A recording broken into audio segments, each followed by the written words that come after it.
we've got a fun event coming up heading into the weekend here in Eugene. A new performance that's going to be in town. Clare Brennan with the Nonstop Players here to tell us about Into the Woods coming our way. Hi, John. It's so great to be back here. For those who don't know, I used to work here. Might be a familiar face, yeah. Yes. So I'm performing in Into the Woods, which is a musical by Stephen Sondheim, one of my favorite musical theater composers. It's a bunch of fairy tales mixed together, and then you have this couple that kind of represents a modern normal couple thrown into the middle of all the fairy tale madness.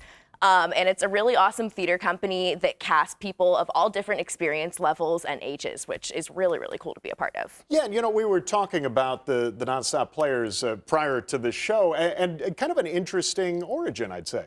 Yes, they're called the Nonstop Players because during the pandemic, a couple students were really sad about not being able to perform shows through their local theater companies and schools. So they came together and formed a new theater company that was able to put on a performance in a park where people could come see it safely. Yeah. And thus was born the name Nonstop Players because nothing could stop them from being on stage. Well, and that's great that still staying together, still making the most of it here, obviously well past the pandemic, but still going strong, right? Yeah, now they're performing on a much larger scale. They have a venue now, the Actors Cabaret of Eugene.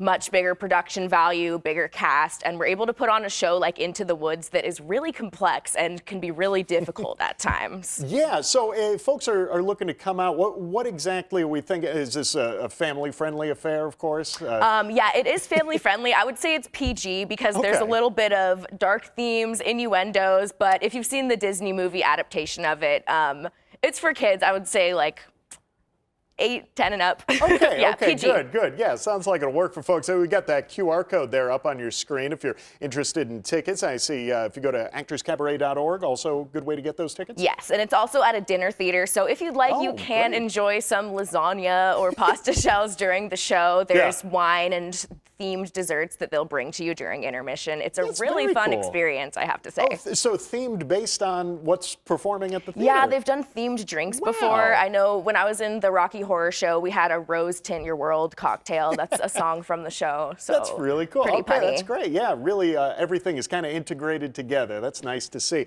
Well, that sounds like a lot of fun. You've got plenty of performances coming up through this middle of February too. Yeah. Yeah, so we open this Friday and we run for 3 weekends, so you have 9 chances to catch the show. Okay, seems like a can't miss. Thanks so much for coming on, Claire, and best of luck to you, and hopefully you all get a chance to go out and check it out as well. Yes, come check it out. Thank you, John. Absolutely.